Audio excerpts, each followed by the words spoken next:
Historia del siglo XX.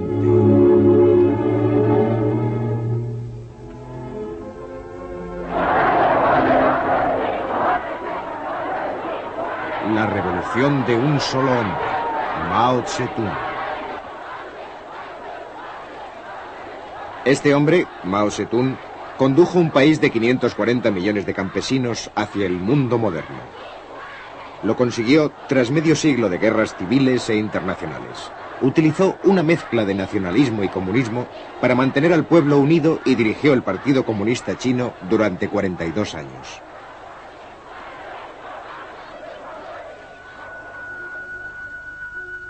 Mao tenía 7 años cuando dio comienzo el siglo XX. Su padre era un campesino propietario de tierras. Mao era un muchacho inteligente y su padre quería que llevara la contabilidad de su hacienda, pero él tenía otros planes. El joven campesino de provincia se mantenía atento mientras el gobierno de la emperatriz viuda se hundía en el caos.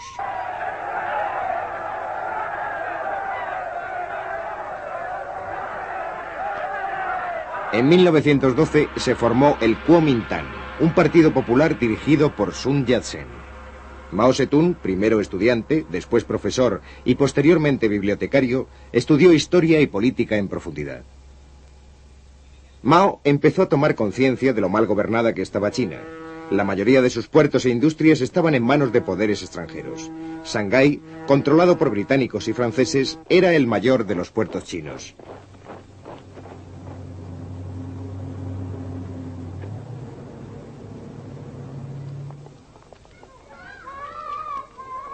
En 1921, curiosamente en un colegio de chicas, se reunieron por primera vez los fundadores del Partido Comunista Chino. Mao se encontraba entre ellos. Decidieron unir sus fuerzas a las del Kuomintang. Numerosas partes del país estaban dominadas por los jefes guerreros locales. El ejército del Kuomintang, ahora respaldado por los comunistas, marchó contra ellos. Más tarde, Mao fue a la provincia de Jiangxi para organizar un ejército campesino.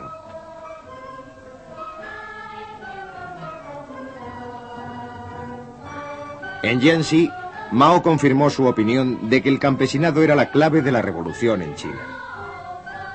En 1927, la campaña del Kuomintang contra los jefes guerreros estaba en marcha.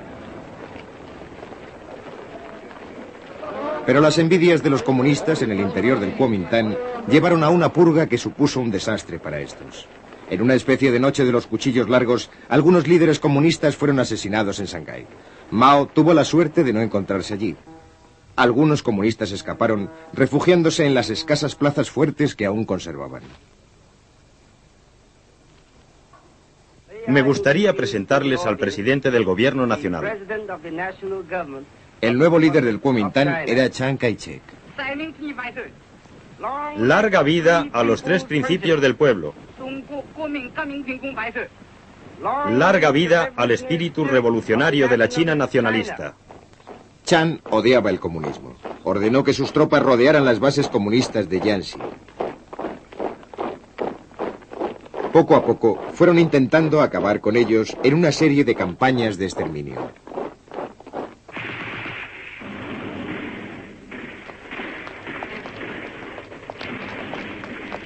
En 1934, Mao se dio cuenta de que su ejército rojo debía luchar o morir. Así que unos 100.000 hombres emprendieron la legendaria Larga Marcha, un recorrido de 9.600 kilómetros para el que necesitaron un año.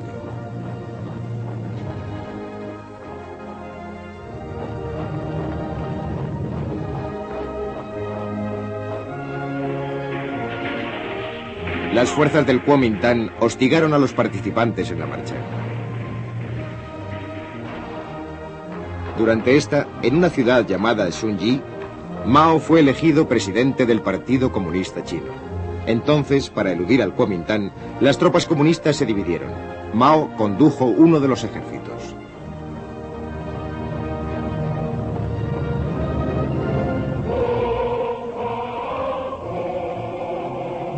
Aunque hubo desacuerdos, los participantes en la marcha acabaron por llegar a los territorios del noroeste que estaban en manos comunistas.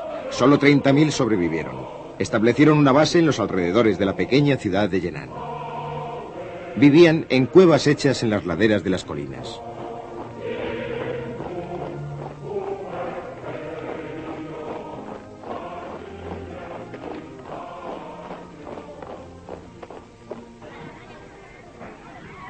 Un joven periodista americano, Edgar Snow, consiguió llegar hasta Mao en Yenan.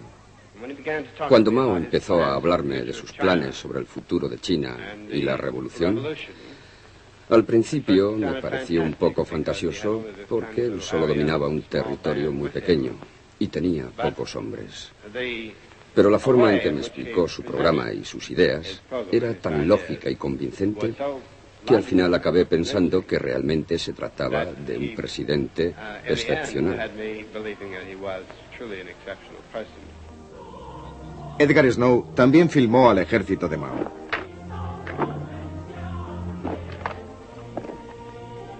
Era el momento de hacer planes y preparativos.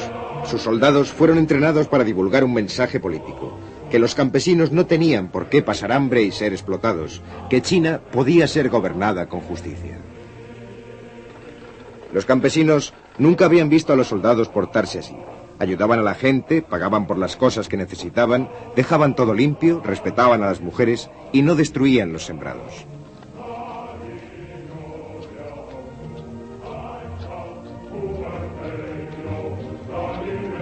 En 1937, Japón empezó una guerra con China. Ahora Chiang Kai-shek y los comunistas se enfrentaban a un enemigo común.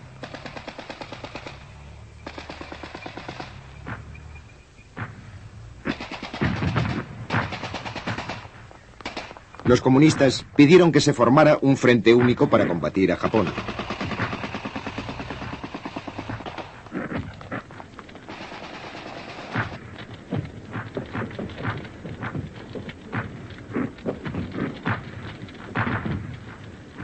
Los americanos y los británicos que apoyaban al Kuomintang pidieron a Chiang Kai-shek que aceptara la capitulación japonesa en 1945.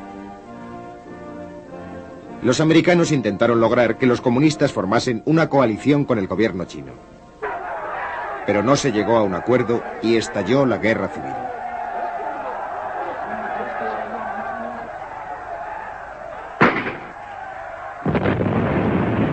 En un primer momento, el Kuomintang era muy superior numéricamente y tenía armamento más moderno, pero sus tropas estaban mal entrenadas y mal pagadas.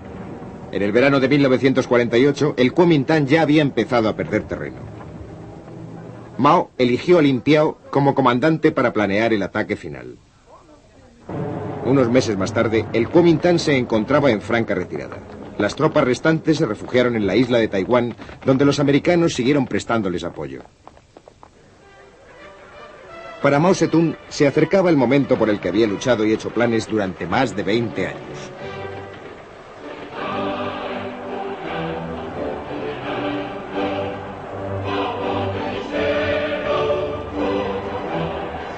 El 1 de octubre de 1949, Mao y sus colaboradores se apostaron en la Puerta de la Paz Celestial de Pekín y Mao proclamó la nueva República Popular China.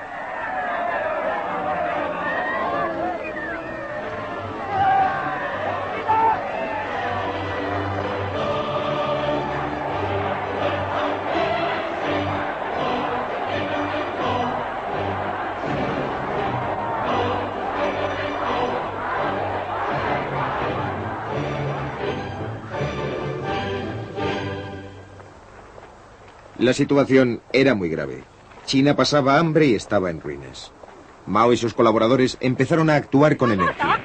Los grandes propietarios de tierras, en especial los que habían utilizado la violencia con los campesinos, fueron condenados por los tribunales populares. A muchos de ellos se les sentenció a muerte.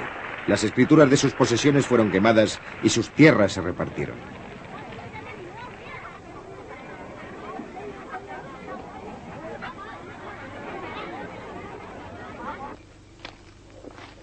Muchos campesinos recibieron una parcela de terreno por primera vez.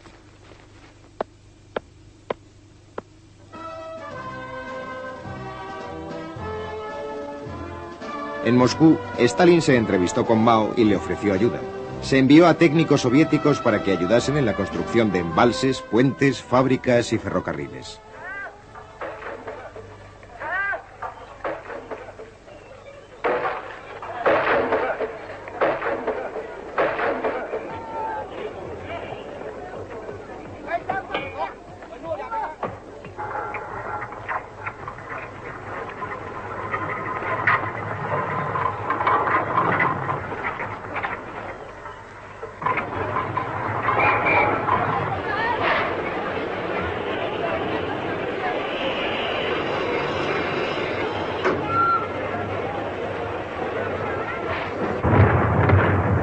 En 1950, la Guerra de Corea llevó a China a un enfrentamiento con las Naciones Unidas. En octubre, las tropas de esta organización condujeron nuevamente a los norcoreanos hasta la frontera china y Mao, a su vez, envió voluntarios a Corea atravesando el río Yalu.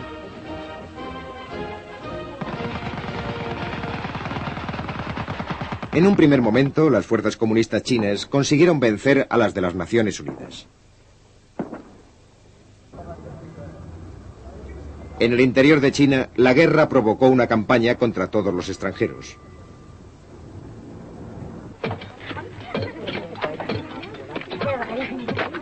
Mao quería estimular a la población para que consiguieran nuevos logros por sus propios medios. A mediados de los años 50 se formaron los colectivos agrícolas. Un colectivo era la unión de las pequeñas propiedades de los campesinos en unidades mayores. Se crearon más escuelas. Los campesinos eran entrenados como soldados a tiempo parcial. Mao tenía confianza en lo que hacía y aceptaba las críticas. En 1957, con el eslogan de que florezcan las 100 flores, pidió a los intelectuales que expresasen su opinión sobre el gobierno. Pero la campaña se le fue de las manos. Mao y el Partido Comunista fueron atacados abiertamente. La campaña de las 100 flores se dio por terminada. En 1958 llegó el gran salto hacia adelante, un enorme esfuerzo para colocar a China al mismo nivel que el industrializado mundo occidental.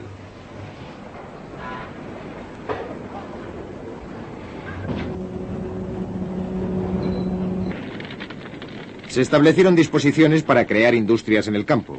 En toda China, los campesinos intentaron producir acero en sus propios hornos. Trabaja duro durante 3 años y sé feliz durante 1000, decía el eslogan. Sin embargo, el gran salto hacia adelante no consiguió producir los resultados esperados. China no podía ir tan deprisa como querían sus líderes. Así que, aunque Mao mantuvo su puesto clave como jefe del partido, un burócrata, Liu Shaoxi, se hizo cargo de la presidencia del país. El fracaso del gran salto supuso un retroceso para China y 3 años de condiciones climáticas desfavorables y malas cosechas empeoraron la situación. La gente pasaba hambre. A pesar de las dificultades, el sistema de racionamiento evitó las muertes por inanición.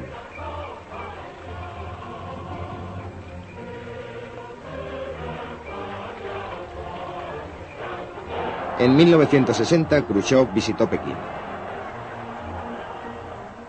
Tras la fachada sonriente, aumentaba la desconfianza y la sospecha entre China y la Unión Soviética. ¿Avanzaba China demasiado deprisa?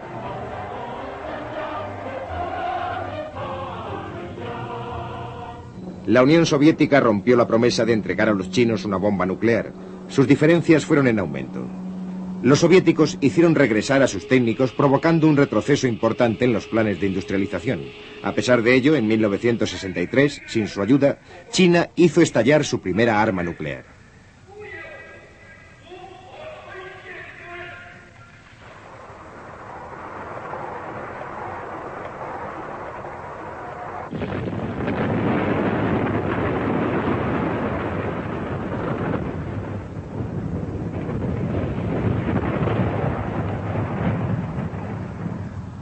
El presidente Mao no estaba contento con el creciente poder de la burocracia china. En 1966 trató de acabar con ella, dando comienzo a una revolución cultural por todo el país. En un pequeño libro rojo expuso sus pensamientos sobre cómo se debía vivir y trabajar. Lin Piao, al que entonces se consideraba futuro sucesor de Mao, habló a miles de jóvenes guardias rojos en Pekín. En nombre de la revolución cultural, se decidió acabar con las instituciones. La esposa de Mao, Jiang Qin, aportó sus propias ideas. Ella deseaba una revolución en las artes. Las escuelas y las universidades cerraron sus puertas. Los guardias rojos llevaron a cabo una violenta campaña contra todo lo que recordase el viejo mundo. Los oponentes de Mao fueron estigmatizados y hechos desaparecer.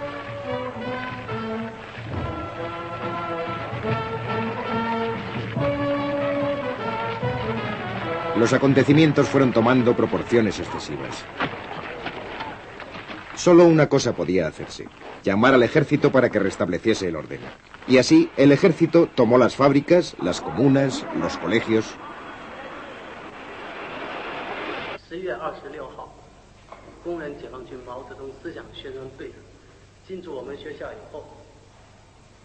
Cuando el caos de la revolución cultural hubo pasado, el objetivo de Mao fue rehacer el país.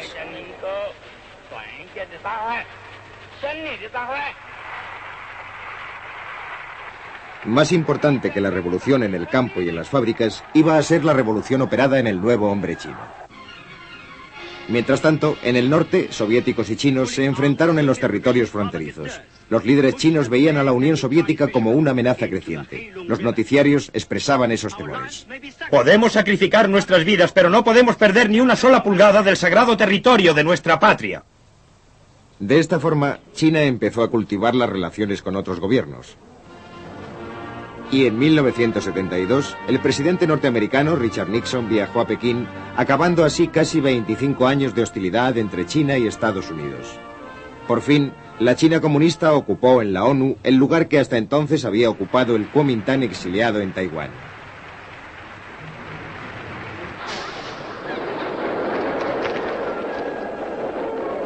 Ahora Mao tenía ya más de 70 años y estaba enfermo. Sin embargo, igual que otros hombres como Zhou Enlai, había luchado por la revolución y quería que ésta siguiese adelante.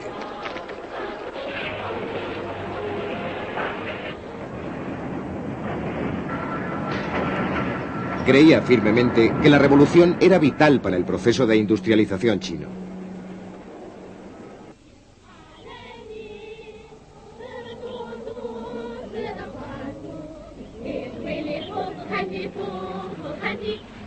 Las comunas, alguna de ellas de hasta 60.000 miembros, habían reemplazado a los colectivos agrícolas. Mao había logrado mejorar el nivel de vida de centenares de millones de chinos.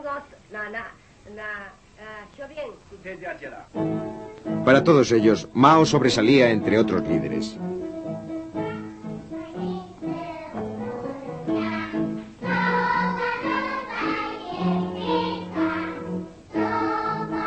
Los pensamientos del presidente eran el tema de las canciones infantiles. Sus escritos políticos eran citados para apoyar cualquier reglamento o ley que el gobierno decidiese dictar. Mao seguía siendo el reverenciado gran líder cuando murió en septiembre de 1976. Aquellos que, como su viuda, usaban las palabras de Mao para promover leyes extremistas, fueron pronto sustituidos.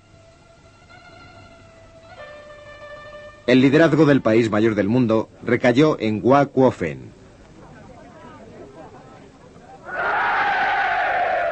Aunque la nación seguía dominada por la memoria de Mao Zedong.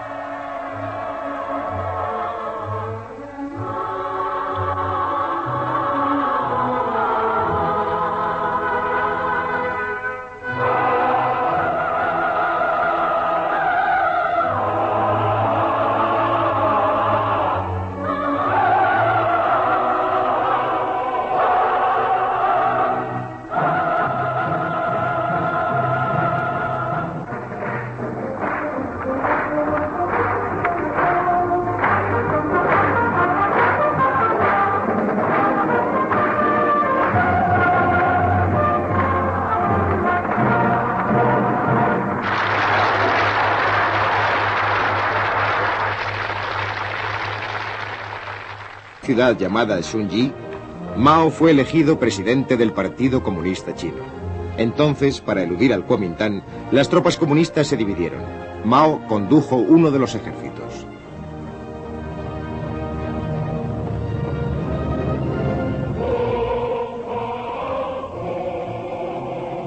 Aunque hubo desacuerdos, los participantes en la marcha acabaron por llegar a los territorios del noroeste que estaban en manos comunistas. Solo 30.000 sobrevivieron. Establecieron una base en los alrededores de la pequeña ciudad de Yenan.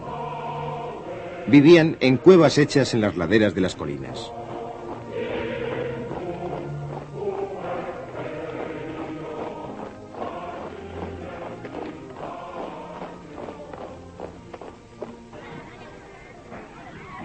Un joven periodista americano, Edgar Snow, consiguió llegar hasta Mao en Yan'an. Cuando Mao empezó a hablarme de sus planes sobre el futuro de China y la revolución, al principio me pareció un poco fantasioso porque él solo dominaba un territorio muy pequeño y tenía pocos hombres. Pero la forma en que me explicó su programa y sus ideas era tan lógica y convincente que al final acabé pensando que realmente se trataba de un presidente excepcional. Edgar Snow también filmó al ejército de Mao.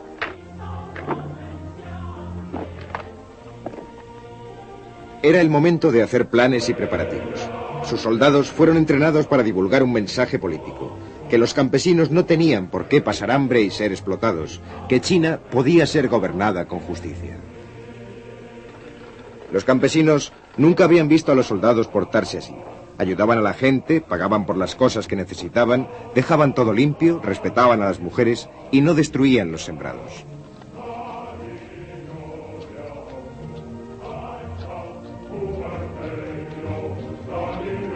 En 1937, Japón empezó una guerra con China. Ahora Chiang Kai-shek y los comunistas se enfrentaban a un enemigo común.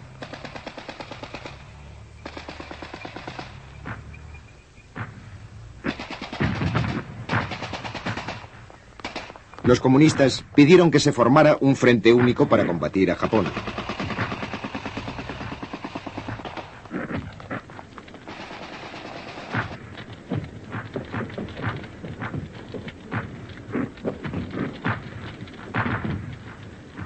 Los americanos y los británicos que apoyaban al Kuomintang pidieron a Chiang Kai-shek que aceptara la capitulación japonesa en 1945. Los americanos intentaron lograr que los comunistas formasen una coalición con el gobierno chino. Pero no se...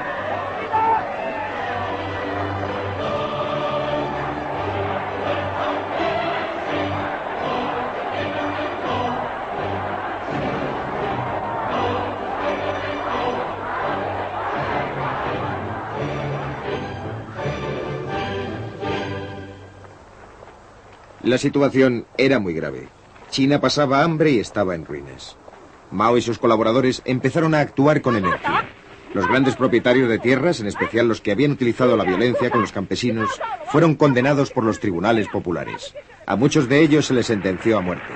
Las escrituras de sus posesiones fueron quemadas y sus tierras se repartieron.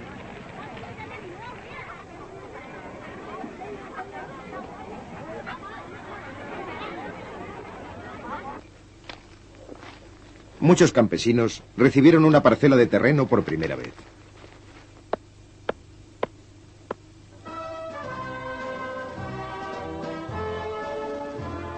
En Moscú, Stalin se entrevistó con Mao y le ofreció ayuda. Se envió a técnicos soviéticos para que ayudasen en la construcción de embalses, puentes, fábricas y ferrocarriles.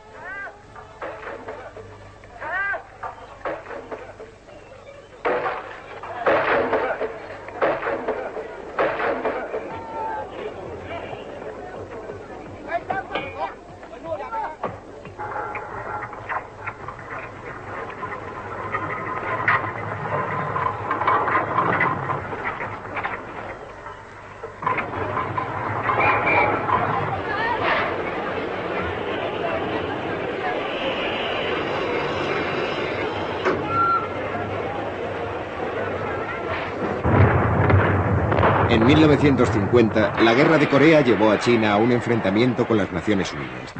En octubre, las tropas de esta organización condujeron nuevamente a los norcoreanos hasta la frontera china y Mao, a su vez, envió voluntarios a Corea atravesando el río Yalu.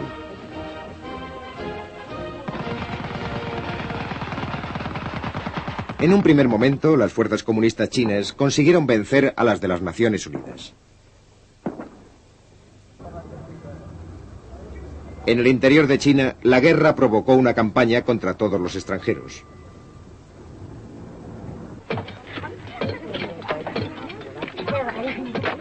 Mao quería estimular a la población para que consiguieran nuevos logros por sus propios medios. A mediados de los años 50 se formaron los colectivos agrícolas. Un colectivo era la unión de las pequeñas propiedades de los campesinos en unidades mayores. Se crearon más escuelas. Los campesinos eran entrenados como soldados a tiempo parcial. Comunistas chinas consiguieron vencer a las de las Naciones Unidas. En el interior de China, la guerra provocó una campaña contra todos los extranjeros.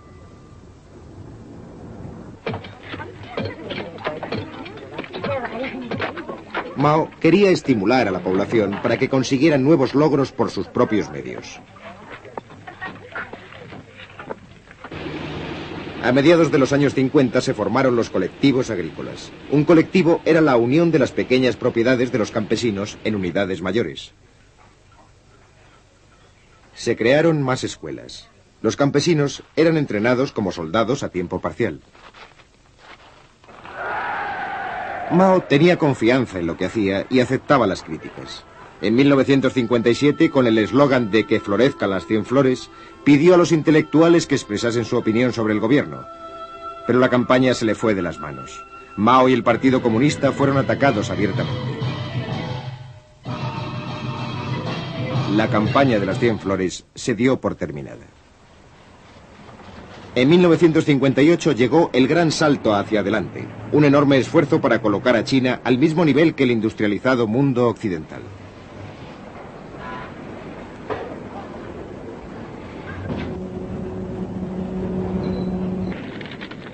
Se establecieron disposiciones para crear industrias en el campo. En toda China, los campesinos intentaron producir acero en sus propios hornos. Trabaja duro durante 3 años y sé feliz durante 1000, decía el eslogan. Sin embargo, el gran salto hacia adelante no consiguió producir los resultados esperados. China no podía ir tan deprisa como querían sus líderes. Así que, aunque Mao mantuvo su puesto clave como jefe del partido, un burócrata, Liu Shaoxi, se hizo cargo de la presidencia del país. El fracaso del gran salto supuso un retroceso para China y 3 años de condiciones climáticas desfavorables y malas cosechas empeoraron la situación. La gente pasaba hambre. A pesar de las dificultades, el sistema de racionamiento evitó las muertes por inanición.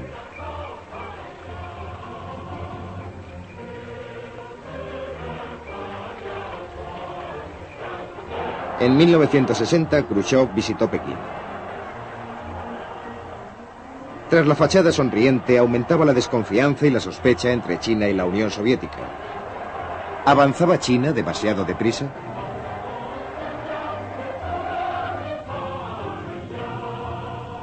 La Unión Soviética rompió la promesa de entregar a los chinos una bomba nuclear. Sus diferencias fueron en aumento. Los soviéticos hicieron regresar a sus técnicos. La situación era muy grave. China pasaba hambre y estaba en ruinas. Mao y sus colaboradores empezaron a actuar con energía.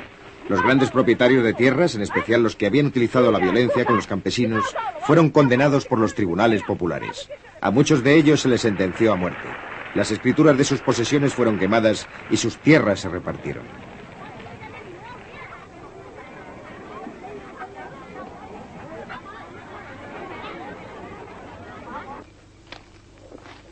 Muchos campesinos recibieron una parcela de terreno por primera vez.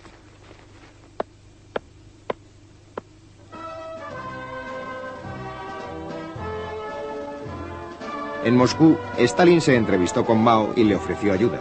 Se envió a técnicos soviéticos para que ayudasen en la construcción de embalses, puentes, fábricas y ferrocarriles.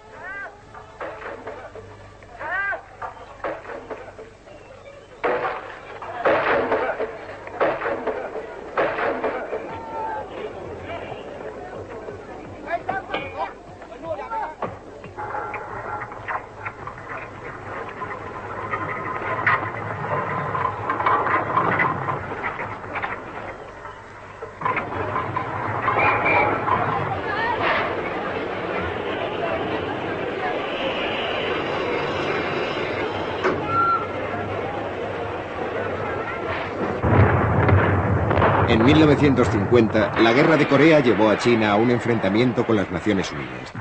En octubre, las tropas de esta organización condujeron nuevamente a los norcoreanos hasta la frontera china y Mao, a su vez, envió voluntarios a Corea atravesando el río Yalu.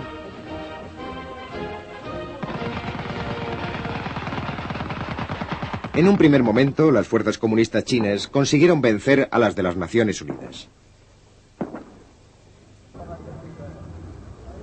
En el interior de China, la guerra provocó una campaña contra todos los extranjeros.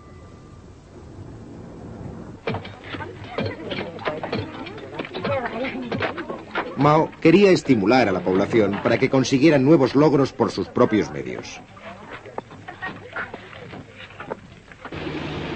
A mediados de los años 50 se formaron los colectivos agrícolas. Un colectivo era la unión de las pequeñas propiedades de los campesinos en unidades mayores. Se crearon más escuelas. Los campesinos eran entrenados como soldados a tiempo parcial. Mao tenía confianza en lo que hacía y aceptaba las críticas. En 1957, con el eslogan de que florezcan las 100 flores, pidió a los intelectuales que expresasen su opinión sobre el gobierno. Pero la campaña se le fue de las manos. Mao y el Partido Comunista fueron atacados y así el ejército tomó las fábricas, las comunas, los colegios.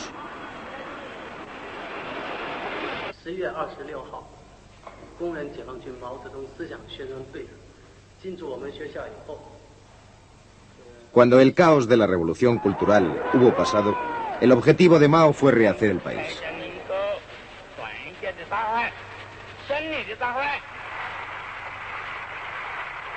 Más importante que la revolución en el campo y en las fábricas, iba a ser la revolución operada en el nuevo hombre chino. Mientras tanto, en el norte, soviéticos y chinos se enfrentaron en los territorios fronterizos. Los líderes chinos veían a la Unión Soviética como una amenaza creciente. Los noticiarios expresaban esos temores. Podemos sacrificar nuestras vidas, pero no podemos perder ni una sola pulgada del sagrado territorio de nuestra patria. De esta forma, China empezó a cultivar las relaciones con otros gobiernos. Y en 1972, el presidente norteamericano Richard Nixon viajó a Pekín, acabando así casi 25 años de hostilidad entre China y Estados Unidos. Por fin, la China comunista ocupó en la ONU el lugar que hasta entonces había ocupado el Kuomintang exiliado en Taiwán.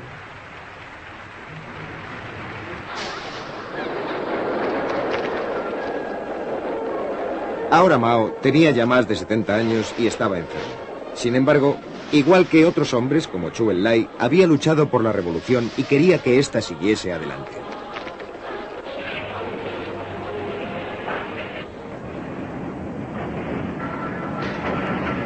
Creía firmemente que la revolución era vital para el proceso de industrialización chino.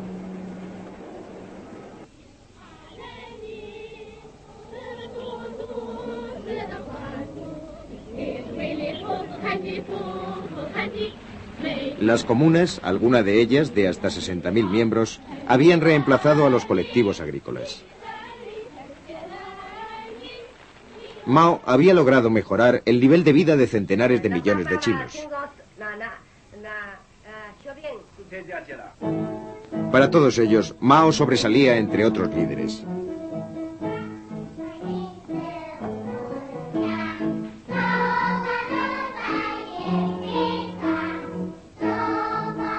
Los pensamientos del presidente eran el tema de las canciones infantiles. Sus escritos políticos eran citados para apoyar cualquier reglamento o ley que el gobierno decidiese dictar.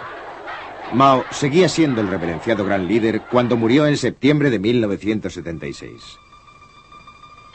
Aquellos que, como su viuda, usaban las palabras de Mao para promover leyes extremistas, fueron pronto sustituidos. El liderazgo del país mayor del mundo recayó en Hua Kuo-fen.